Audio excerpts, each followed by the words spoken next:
But apart from that, I'll leave them to introduce themselves through Rosie. But can we welcome our alumni panel?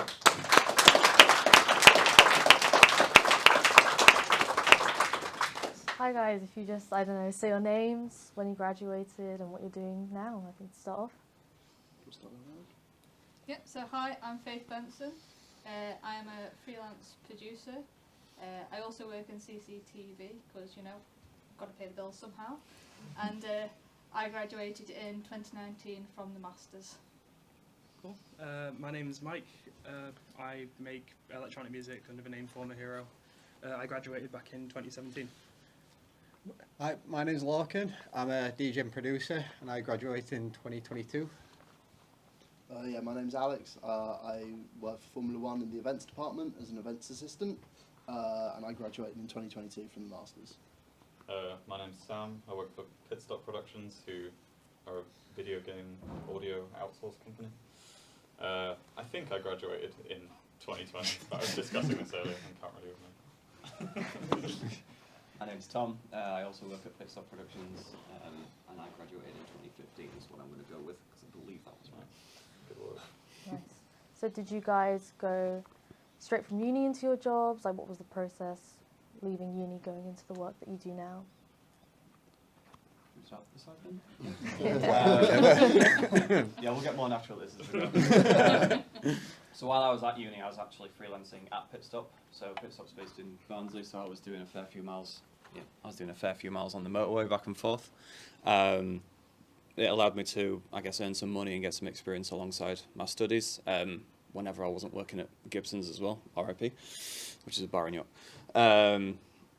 So yeah, it was a very sort of like, I guess, gradual process. Yeah, kind of similar for me. I actually met Tom on this day in my third year or second year, and started working for Pit Stop once I'd proved myself to him during my third year freelance. So was sort of getting the train. I wrote, I think, 90% of my dissertation on the train. I wouldn't advise doing that, but that was my way. Go ahead.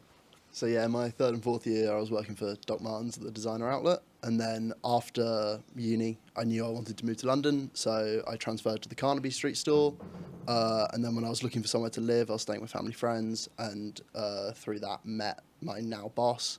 A few interviews later, I'm suddenly getting the job and flying out, and yeah, that's me. So when I was at uni, I was still DJing on the side as well, just for a bit of extra money. But after uni, I started to take it a little bit more seriously, and then started pursuing my production more seriously as well. So I got in, networked a little bit, met some good people. And thankfully, Alex texted me last year asking if I want to come DJ for Formula One as well. So I've been doing that for the past year as well. So I was my major project in the third year was the album, which was the first thing which I did under Former Hero. And then directly after that, I went into working at Sainsbury's because needs to make money. And I just kept making music at the same time. Gradually, some people just sort of found it on SoundCloud, and it gradually sort of grew up from there. Also worked at Gear for Music at the same time, and about 2 years after that, I ended up quitting my day job because I was able to just make enough money from Patreon and PRS and everything like that. So, yeah. So I feel like my journey wasn't quite as simple as everybody else's here. So when I was at uni, I was quite involved in a lot of things. So I did the radio here. I worked for a record label. I also got involved in Converge, which runs out of St John's. I'm not sure if anybody's done any projects with them, because I know I still do things. So I've done teaching with them, done lots of recordings with them. After I graduated, COVID hit, and then so I had to get a job. So I worked at Gear for Music for a bit, left Gear for Music, and I went part-time, tried to make it part-time as a producer. Wasn't making enough income, so then I went to full-time work, but I'm still doing recordings and other projects on the side as well. How do you balance your main job and doing your music production stuff? Sometimes I don't. In all honesty, sometimes one takes priority over the other and vice versa. At the minute, work is definitely a priority, and personal life for me is a priority at the minute. And then, because I'll be moving house soon, so once all that's sorted, then I know my production stuff can take priority again. So really, it's just what I've got time for. I've had to leave jobs before because of time commitments, but sometimes leaving a job's okay because other things will come along. So I left Converge last summer, so I decided that was the last time I was going to teach after 5 courses. But I left that so I could do some live sound work, which then I've been doing every weekend. And obviously, as you can imagine, you don't always get a lot of time to yourself. Finding a job that you enjoy also helps. The perks of my current job is that I have flexi time, so I can build up hours and take days off without affecting my annual leave. And also just having good managers helps in people understanding what you want to do. As long as you're passionate about it, people will see it and they'll help you on your journey. Oh, yeah. So Mike, isn't it right? Yes, yeah, it's me.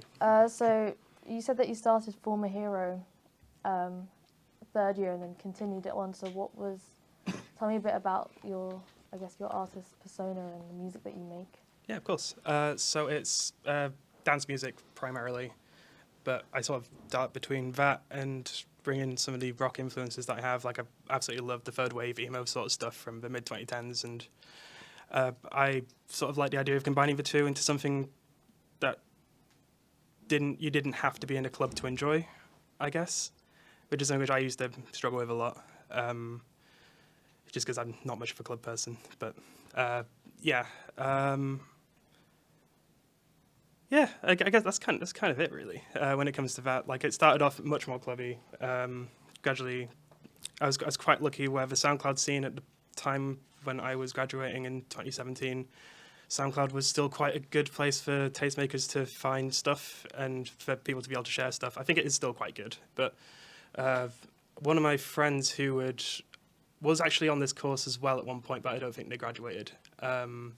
They had just this massive following on SoundCloud and were able to, like, just share one of my songs, and then it ended up getting shared a lot by lots of people, and it got a bit intense. And that was while I was just still working at Sainsbury's. I was just very confused by the whole situation.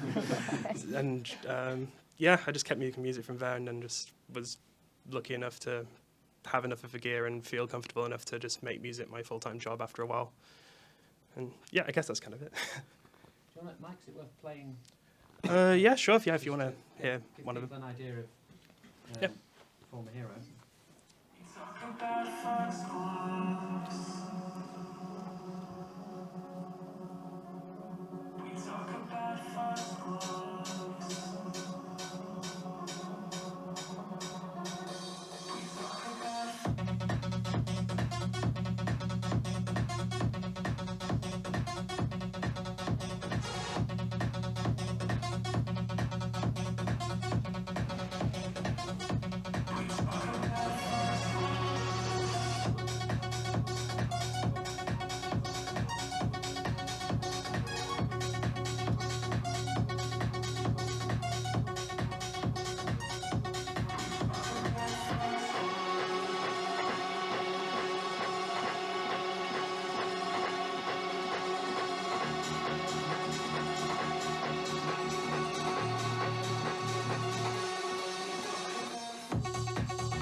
That's very cool.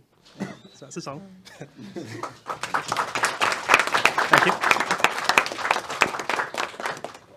Did you write that and everything? Yeah, I did everything on it, pretty much, including the mastering, which is not something I recommend doing ever, because that was hard to differentiate what my personal taste was to it actually fitting in the scope of the album, because that's definitely the clubbiest song on that album. And yeah, a lot of it gets very quiet, and it's a bit jarring in places, but yeah, that's kind of it.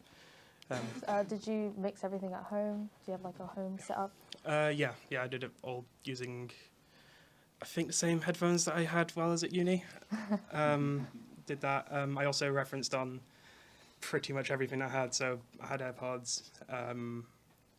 I had these Harman Kardon speakers that I somehow inherited, but for some reason have just they're just a lot better than I was expecting them to be, considering they look like they're from an alien spaceship.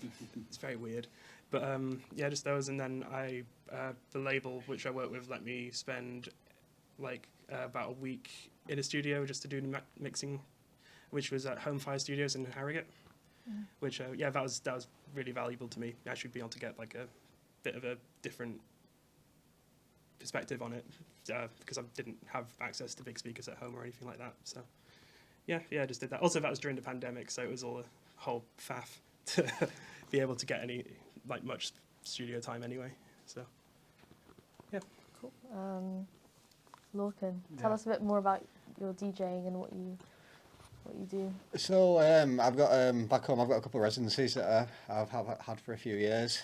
I've recently picked up another one over the last few years, which has been quite interesting because it's been something out of my comfort zone music wise. And then I've been picking up a couple more bookings over the UK. I've got something in Sheffield and Birmingham planned this year. Should be quite good. Music wise, I make like a lot of kind of club music, a lot of like a kind of garage influence stuff with a lot of like 90s kind of chords. Just because it's what I like, and I like playing that kind of stuff. I make a lot of like edits of my sets as well, just for something for me to play. And then it's always good to test your songs out in a club as well when you get the opportunity, because they can see how an audience would react to it.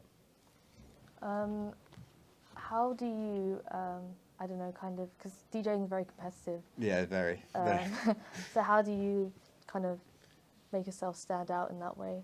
There's a few ways. Don't always follow what everyone else is doing. At the moment, there's a lot of oversaturation with a couple of genres, so it's good to do genres, but it's also good to dip your toes in different things as well, and just not stick to the same formula. Like with my sets now, I tend to not really stick to one genre anymore. I just kind of do quite a few, just for balance, and then obviously you get a bigger audience that way doing that kind of thing.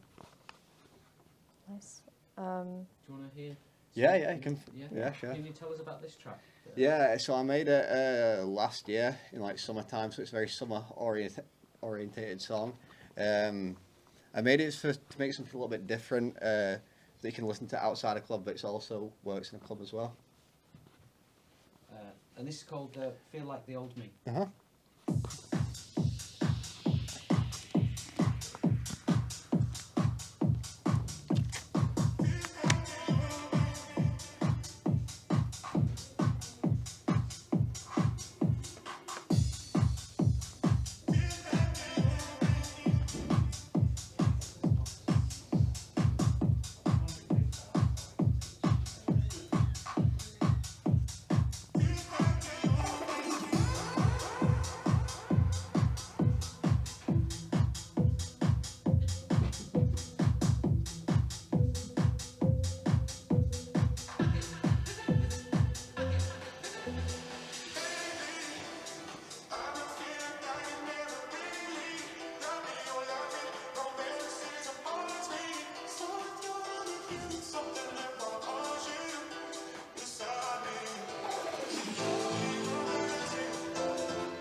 Thank you. Thank you. How often do you find yourself DJing? Every weekend. Every weekend? Every weekend, yeah, and then sometimes it can be more. Like when I go away and do like the F1 stuff, it's normally from sometimes Thursday, but normally from like Thursday to Sunday, so it's like 4 days while you're out there, which can be a lot at some points, but it's all good fun. Long days, yeah. Yes, Yeah. we'll go on to you with that. So, what do you do exactly as a coordinator? So I'm an events assistant, so I'm Events not quite at the assistant. coordinator level. But yeah, so my department, the events operation department, we organise like the fan zones, which is why we get Lorcan and Simon in to do the DJing, because we've got an activation there, which is like a podium mock-up, similar to what you would see on TV. So yeah, we organise the fan zones, and then we also help organise driver engagements. So we work with the F1 teams to bring the drivers over to the stage. We interview them on the stage in front of fans, and then take them back. And then there's a few other bits and bobs that I also help with. How did you get to working for F1 then? Well, it was yeah, like I was saying. So I was living with some family friends for about 2 months, and their eldest son and his girlfriend came over for dinner, and she mentioned, "Oh, does anyone know anyone that'd be interested in working for Formula One in the events department?" I obviously, put my hand up and was very interested. I ended up giving them a lift to the station because I had my car with me, and yeah, just got chatting to her. 2 interviews later, I handed her my CVs. Luckily, got an interview. Somehow impressed. Don't quite know how. And then yeah, a couple of interviews later, they tell me I've got the job, and yeah, it was very, very lucky. And I didn't really believe in the whole it's all about who you know, not what you know. But from my experience now, it's a really big deal. Do you feel like any of the project management or modules that we've done at uni has helped? the work that Absolutely, you yeah. do No, now? seriously. Yeah, no, definitely. I think particularly the type of music I was making music around bands and that kind of stuff. There's a lot of people management that goes into that. I think a lot more than you probably realise at the moment. For my 3rd year project, I had organised like a string quartet to come in and play. And sure, it's only 4 people, but then you've also got all the gear to book out. You've got assistants that you're going to want on the session. You might want someone to take notes. So suddenly that goes up to 8 people or whatever. You've got to organise all of that. You've got to get the timings. You've got to book out the chapel. So it's all about practicing that. And I think that's one of the big things that I took away from uni, which was making sure that you're doing stuff that's out of the ordinary, because that gives you the experience, and that also gives you stuff to talk about if you do go for interviews.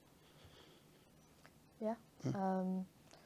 So I know from Simon that you guys go all over the world. So is there any differences in the different countries that you go to with the work that you do? Or Yeah, do you definitely. hire? So we work with the promoters, who are the people that organise the race. We give them a sort of general thing to work towards, and we help manage them. But they are the people that actually do a lot of the work. So we work with them, helping managing them, and you really do notice, compared to the Middle East, compared to America, compared to lots of parts of Europe, Japan, everybody is really different in how they work, and it's a lot of being adaptable. It's similar to working with artists in my experience. You spend a lot of time adapting and learning their personal traits and how they work in order to get the best and apply that. Nice. Yes, we'll go on to Pit Stop. So tell us more about the Pit Stop company and what exactly happens in there. So we're a video game outsource company for all audio, so we do sound, music and voice. I joined the company doing voiceover editing, which is sort of the entry role, I guess we'd say, which is essentially loads of obviously there's lots of dialogue in video games. We record all of that, and then someone has to edit it all and pass it on to the people that will implement it into the game. So I did that for a year or so, and then through being organised, I guess. The sound design department was sort of growing at that point and needed someone to organise it and produce it. So I was sort of put forward for that role through organisation and general project management in the previous role. That was slightly more me than the company, but we do all audio for video games essentially, as well as some motion capture stuff as well. Yeah, cool. I guess I had a similar sort of start where I was doing the VO editing for, as I say, about 4 or 5 years during my uni days, and then all of a sudden that freelance team needed someone who was full time because the business kept growing. So I was the one that got hired because I kept showing up. I was reliable, I guess. That, and they couldn't get rid of me. So I went from that to then, obviously Sam joined us, and then as you left and went to sound design, as that grew, I think you went from, 4 people to 26 over the past 2 years, which is pretty unheard of in the video game industry, really. For it's now 100 people in-house doing all things audio. So whenever we say that to like potential clients at conferences, they're like, "What, Christ, what?" So it's really interesting on that front. But yeah, as things expanded, I got brought away from VO and brought into sound design as well, just because it needed a bit more structure and a bit more support on that side, really. With VR coming in now, do you guys do VR stuff as well? Yes. How's that different? Anyone who's signed up for our workshop later will find out exactly how different it is. Yeah, we've got a lot of VR games coming through the woodwork at the minute. It's sort of becoming a sleeper, I guess, a direction that the industry's going. The most recent one, I guess, that was of a pretty decent caliber was the Horizon Call of the Mountain that we did the sound, music, and voice for. So that was a big challenge. But I think what's happening at the minute is a lot of developers aren't realizing how big the audio team needs to be on these kind of things. So when we did Horizon, it started with one person doing the sound, voice, and not the music, but the sound and the voice. That is insane, though. Which is insane for about 3 years, and then at the end of it, it was about 14 full-time members of staff doing overtime and just absolute demand. It was crazy. But yeah, it's all about, I guess, being adaptable to it, isn't it? VR is the most annoying project to work on because whenever you want to test, you have to strap something to your head rather than look at a screen. Yeah. Which is annoying. And I don't do well with motion sickness either. No, you're awful with that. Yeah, which so is a bit of a I wish I barrier. could play Call of the Mountain. What games have you guys done? Most recent one, I guess, that's come out is Baldur's Gate 3. We recently worked on the obviously Call of the Mountain, but we did Call of the Duty. I'm trying to say Call of Duty Modern Warfare 2, the one that came out in 2021 or whatever it was. Yeah. What else have we done that we can say? Returnal we did. Minecraft Dungeons we've done. Little Nightmares 2 we did. We did some casting for Resident Evil Village. Yeah. So we sent a load of actors over to, I think it was Austria. Yeah. To go and get their full body scanned so they can go and be in game. I think you guys were telling me earlier about how COVID's affected your work, so do you want to tell everyone about that? Yeah, you were still VO at the time, right? Yeah, just. Yeah. So immediately we had to, because we all worked off an internal server, because I was in the VO department still at the time. So the main difficulty was how we're going to remote in and access all these files, because we worked in Reaper. You might edit 400 to 500 files in one session, and all of a sudden you're not working the next day and someone else needs to get that session done. So how do you keep that maintained and means that someone else can jump on and jump off?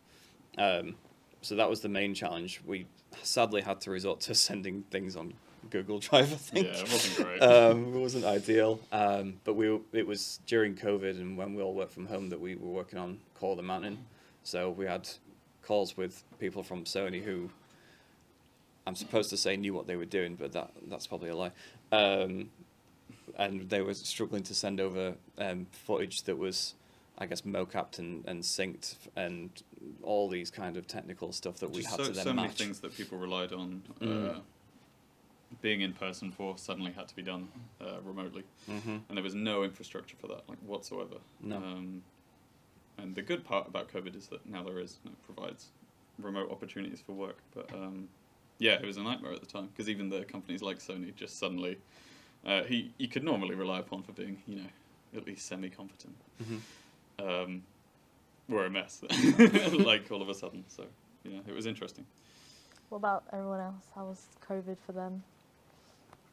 I mean, I was still at uni. I was in third year, so yeah, it was difficult. I'm sure you found the same. Yeah, definitely. It definitely changed our degrees. But I think with you guys probably found as well, like you had to just overcome and adapt, and I think it probably taught us a hell of a lot. I don't know if you guys.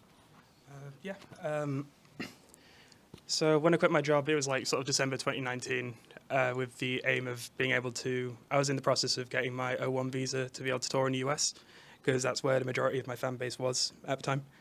And then 3 months later, that big thing happened in the world, and basically slowed down that process so much that I just gave up until about mid 2021, and by that point the process just got so expensive and so unreliable, and that it just sort of meant that I had to refocus on exactly what I was going to try and do with the project. So yeah, I decided to just focus on making the best music that I could instead of just trying to do the live side of it. And I tried to find different ways to make money, so I ended up starting a Patreon, which helped sort of make that a bit more smooth. But yeah, it was just a big financial hit no matter what, unfortunately, but survived. So yeah, I graduated in 2019, so I just finished graduation, and then had a couple of months, and then COVID hit. So, but within them couple of months, I'd really started networking. So I'd used the connections from actually Industry Day to meet producers down in London. I was travelling a lot, but obviously that put a stop to it. So I felt like I'd built up a bit of motion to things, and then everything was halted. So again, had to get a full-time job. Got a job at Gear for Music, which was great because they had great discounts. It wasn't necessarily a great job, but definitely great discount. So I started to build up like my home studio, built up equipment, and then started building up like an online presence as well. So that's kind of really where my focus was for that. Getting ready then to go part-time after all the things were coming out after COVID. Did you feel that uni helped prepare you for the working world? Yes, in many different ways. So obviously you learn all the skills you need to do like producing and making music and stuff, but it's the skills that you don't see coming that you do have to use every day. Like, you really do have to go out there and find the work. You can't just wait for it to come to you. So if you're going out there meeting artists in town, it's just keeping that ball rolling, making sure you're still working towards that, because it's very unlikely people are going to come to you. You've really got to put yourself out there and work for it. But even in my day job, so working in CCTV, the amount of things I have to organise, the people I have to talk to, arrange, it's all stems from like how I would plan a recording session, how I'd go about making sure that an album was released. All these skills that I learned doing these, I've then transferred over to making sure that the correct cameras are getting installed, we've got the footage, everything's saved properly. Definitely saved properly, big one. But making sure things are filed and kept the same, because other people are going to need that information as well. So it's making sure something that you understand but is transferable for others to understand. I'm sure you guys understand that with sharing files and such. Do you guys have any future stuff that you're working on now, or any plans, any changes that's going on in your careers? So for me, it's a bit quiet at the minute. Like I say, getting through the next couple of months, got some personal stuff to sort and deal with, and after that's done, my focus then be picking up some mixing projects, I think, and finishing off some projects that I started during the summer, and doing some recordings and kitting out the new studio when the house move comes. So I actually finished the Former Hero project back in October. I started to feel like it was getting a bit stagnant. I was still having the issue of my main audience being in America, and post-COVID, I just wasn't getting bookings in the UK. I'll try that again. After like all the lockdowns ended and venues were opening up, I just wasn't getting booked enough in the UK to make my application easy enough for the US, or to make it worthwhile, really. So I just got a bit frustrated. Decided to just put out one more album under that, and then my main aim now is just to sort of get more money together so that I can actually do the visa a bit easier. So just getting full-time work and then starting a new project as soon as it feels like it's more viable. It does suck a bit to feel like the industry side of it has had to affect whether I make music, but I mean, I'm still going to be making music anyway, but yeah, it's just got to that point, unfortunately. So are you then planning to go to the US and continue Former Hero, or start a new name, new type of music? Probably a new name and probably the same sort of music, because I mean, I really, really love making that sort of stuff, and it does a lot for me just personally. So and enough people connected to it that I've been able to like get a few pretty good, like ridiculously good shows in the UK every so often. Like a couple of years ago, I played it in Ministry of Sound, and I played ADE 2 years in a row, and those were just like incredible, like life-changing moments for me, and I'd love to keep having more of those sort of moments in the future. But yeah, it's just at the moment I need to sort of recalibrate and figure out how I can best get back on track with something like that. And yeah, I guess that's kind of it. As an artist, how do you kind of keep your fans engaged and keep the following up and get everyone listening to your stuff? I wish I knew now. It's already changed so much since when that album came out, the Footpaths one, which the Foxglove song was on.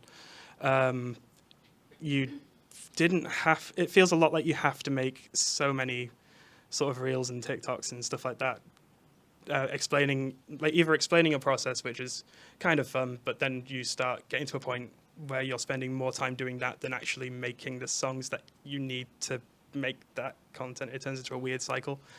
So I guess I sort of did that for a while, and then I got really burnt out by it. And then apparently Instagram's like algorithm for a lot of it changed, and it turned into less posts. I don't know. It just changed. It just seems to change constantly, and it's a lot. Yeah. Yeah, so I got some stuff planned this year. I've got about 6-7 new projects I'm working on, because I keep making new ones when I should be finishing old ones, really. But I'm doing a little bit of A&R work as well for a label, which has been quite interesting to get into and learn a lot more about how like a label works, because eventually I'm hoping to start my own at some point this year.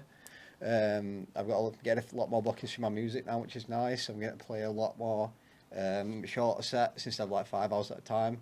And then obviously I've got my second season of Formula 1, so I've got a lot more countries that I'll be going to this year, which is very nice.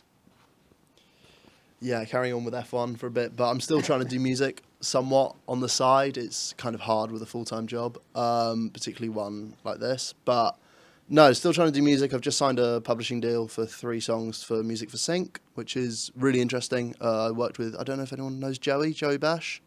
I've been working with him with an artist. So yeah, we've got that going. I'm trying to get back into music where I can. So yeah, that's sort of the main things at the moment. Getting back into music, trying to network in London. London's a really big city, quite daunting to make your way in.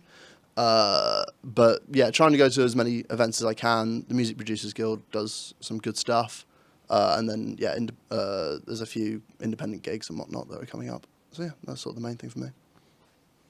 Nice. There's a lot going on for us as a company, I guess.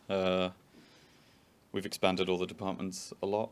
The music one, I guess, is the most recent one that needs a fair bit of work. It's gone through a bit of a revamp, I suppose. Yeah, a lot more projects, a lot more employees. Yeah, more projects that sadly we can't speak about. Yeah. We recently moved into a new building as well. Is a main thing. We sort of were split across 2 or 3 for the past however long. Yeah, 3 years. 3 years. Yeah, we've sort of consolidated in one larger office building where that's going to be sort of refitted soon. Plenty of studios, an Atmos room, all that sort of thing. So that's the main exciting thing upcoming for us in the next year or so. Yeah. I guess what will affect us the most is the expansion of our department in particular. Yeah. Because we're going from I guess having these 24 or whatever it is sound designers now, with one production person, which was Sam. It for was a good me. year and a half or so. It's basically you've got 24 creatives. As we all know, creatives can be great and organised, but sometimes they aren't. Me being one of them. Yeah. And then, so we've had to expand the production team to sort of make sure that the sound designers are left making the sounds. It's what they do best. It's why they've been hired. It's how they earn the most money for the company. So we don't want them going through Excel spreadsheets and meetings with clients too much. Yeah. So we've expanded the production team from just Sam to 7 now Yeah. over the Yeah. past year. So we're now sort of at a stage where that's now organised and structured, but we're now looking at new avenues of how else can we help, how else can we get involved. Yeah, it's quite a lot of consolidation, I suppose. We went through a very rapid expansion, which was good, but doesn't feel great a lot of the time because of how rapid it needed to be, and you know, needed a fair bit of organising. So, doing a lot more of that. Hopefully, things settle down somewhat, and yeah, should be good. What advice do you have for everyone who's wanting to get into your industry, or just, I guess, life advice in the music world? Life advice. Oh God, I didn't know I was here for that. Get organised. Yeah, organisation's that's a the big main one. one. It's I wouldn't have. I got this job because I was organised. That was the entire point. I think I had the advantage. Genuinely, when you mentioned the project management module, I had the advantage over other people doing my role when I was freelance. And there was another 6, 8 or so, I guess, at the point, that I could expand my ability to the file management and even client calls and stuff like that at the time. And if I hadn't had so much focus on the management and organisation side, I wouldn't have been able to do that, and I wouldn't have this job now. So that's really important. You won't really get anywhere, I would say, to be honest, unless you can manage yourself properly and, you know, keep very organised. I think a big thing for me is authenticity.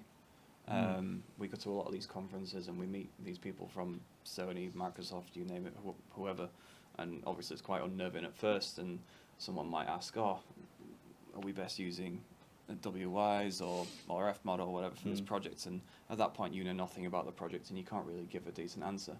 And that's not even my field anyway. It's for the sound designers to sort of come in. So admitting, like, I'd need to go and speak to the right person and having the right team members around you, and I guess the right know-how in that way is really key. And not trying to push too hard for whatever it is you're pushing. Obviously, we're pushing audio for games, but some of you might be pushing mixing someone's record or whatever it may be. Just not trying to create fake links. So if they say, oh, I want to sound like Led Zeppelin, don't be like, I love Led Zeppelin if you hate them. There's absolutely, they'll spot you out, you know. So just be authentic and know what you want to work on. A balance of fake it till you make it with authenticity. Yeah, fake it till you make it, whilst being authentic. yeah. Yeah, I think organisation's definitely the big one that's been touched on. I think networking, that's the one thing I wish I sort of did when I was in York. It's annoying how important it is, Yeah, that one, because it's such a daunting, stupid thing to have to do. But really is. It is. But I think York's like a great sort of testing space for it. Certainly Like, agree with the that, music yeah. scene in York isn't massive. Everybody kind of knows each other, and I personally didn't really get involved, which led to, like, when I was doing my masters, I was going down to London trying to network. I didn't know what the fuck I was doing. So there were definitely some awkward interactions. We've all had them. But yeah, I think definitely, get yourself out in the York scene, and establish yourself doing something. Like, I know Abby and John are doing is it the balcony sessions? Is that what it's called? Yeah. Do something that's like unique. Do something that gets you established, because that's then, like, when you leave uni, that is something that you can talk about. If you're going to an employer, that's going to look great. If you're carrying on music, if you're going freelance, you've got a whole back catalogue. So yeah, do something like that that's gonna set you out. Yeah, don't be scared to use social media as a tool to network as well. Like, going to events is really good, but you can meet a lot of people over things like Facebook and just get chatting to them. Like, something I do normally now is if I want to get in with a good promoter or something like that now, I'll build a relationship with them first, and then maybe send them like an unreleased song to see if they're kind of feeling whatever they're into. But yeah, and obviously everything else that's been touched on, organisation. Make sure you get yourself out there in York as well. There's plenty of good music things going on, I'm sure. The one for me would be if you are an artist, absolutely do take advantage of like BBC introducing. Because the main reason why I was able to get a career aside from the SoundCloud thing was that I uploaded a song called Our Landscape, which ended up getting played on Radio 1 thanks to Jericho Keys getting the opportunity to pick a song of the week. And that led to an A&R from Atlantic Records telling an A&R from a completely different record label that they thought that I was all right, I guess, and that record label was Bitbird, which is a Dutch record label for dance music, and that wouldn't have happened if it wasn't for taking advantage of like the lower level, like BBC introducing York stuff, and they've continued to give me opportunities since then, and yeah, so they've also helped with like giving opportunities for like networking and stuff at their introducing events. So yeah, always upload your songs there, even if it seems like it may not immediately do something. It might. You never know. So yeah. Kind of just to reiterate what everybody else said, networking is key, but I guess my big one would be experience. Do as much as you can now, and if you know where you want to be and what you want to do, get that experience. When I was at uni, I did quite a lot of stuff. Like I said before, I did radio, I worked for a record label, I did a lot of work with Converge, and really it was the work with Converge that really stood out mostly on my CV. Since leaving, I've had quite a few interviews at studios, and I've always just been beaten like by the last person really, just because they had that little bit more experience in the studio than I did. So network, experience is my key ones. I think that's a really good one. One thing I noticed a lot when I was at uni is it's quite easy to get caught up in either promoting yourself or trying to find opportunities before you're sort of comfortably good at the thing that you're trying to do. It's really hard because you want the opportunities and to be like good at what you're trying to do, be it mixing or anything else. But try and get to a point where you're comfortably and sort of comparably good in your field before seeking out those chances, because when you get to take them, and you'll have more of them if you are at that point, you'll be in a much better position to be able to take them on and make the most of them, basically, and they'll far more likely lead to something. It sounds obvious, just be good at the thing you're trying to do, but it is easy to get caught up in the attempting to find opportunities before you in yourself are at that point. I think there are also a lot of like good opportunities within the uni. Oh yeah, 100%. Definitely. Yeah. For me, something I kind of wish I wanted to work in studios in London. That's the big reason why I moved down. But like, I didn't realise how big sort of the film industry is, like film recording is. So if I'd realised that before, I would have recorded like the Ensemble Society or something like that at uni. Because there are all these like, there's the music courses which I didn't interact with at all. They're all singer-songwriters or whatever. They're going to want something. So yeah, as long as you're like on the mutual understanding that sure, I'm learning my craft, then people at least at uni are going to be of a similar sort of level, and they're going to understand. Interacting with the music course is a massive one. That helped me a lot.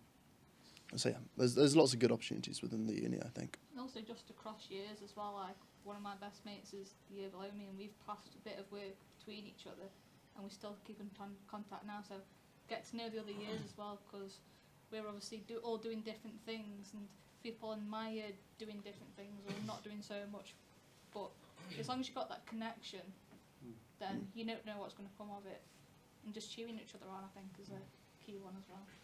And also there is another uni in York, obviously. Try and interact with them. The artist that me and Joey have worked with, we met through the string session I was talking about earlier. And yeah, we've done 3-4 songs together now. So yeah, there's loads of great opportunities in York, definitely. Thanks, guys. Anybody have any questions? I've just got a question for Dave.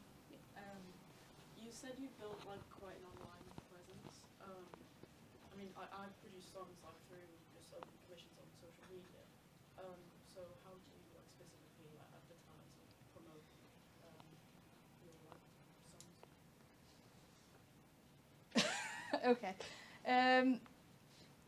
I'll be honest with you, I struggle with social media, so it's something that I have to really work towards. I've had people who've like want to do like social media full time. So when my friends were at another uni, that's what they were doing. So I actually got them to help me, so they kind of took that away from me, so I didn't have to focus so much on doing that. So if you know people that are interested in social media, trust me, they'll probably be more than happy to help you out.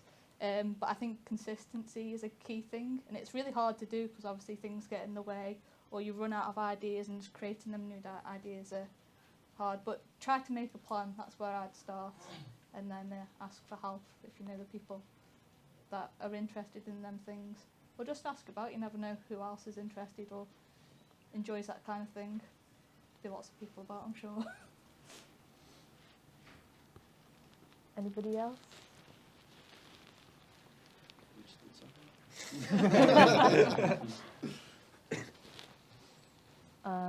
Well, I'll ask you a question. Best experience that you've had from your job?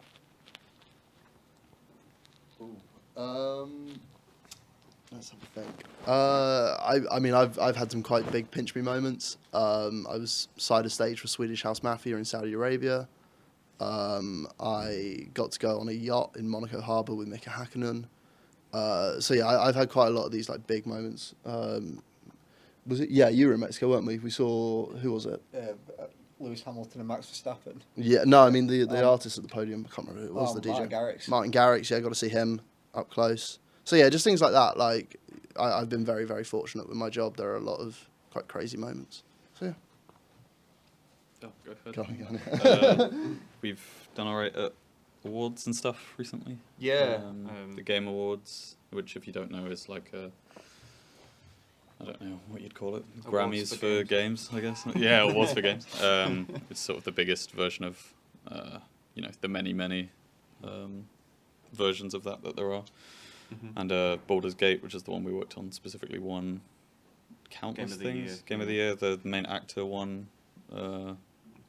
Performance of the year, yeah. all that stuff, and he sort of mentioned the name of our company during his big speech, which was millions and millions of people watching. So that was cool. I've got a couple of like specifically just eye-opening moments, I guess. One of them was we worked on a game called 1111 Memories Retold, and the cast members were Elijah Wood, who, if you don't know the name, was Frodo.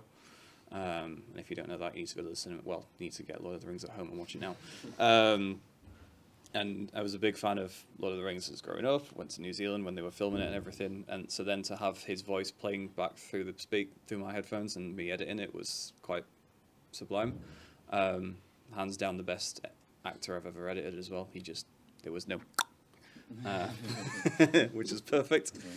So that was one. The other one was last year I went to Develop, which is a conference in Brighton.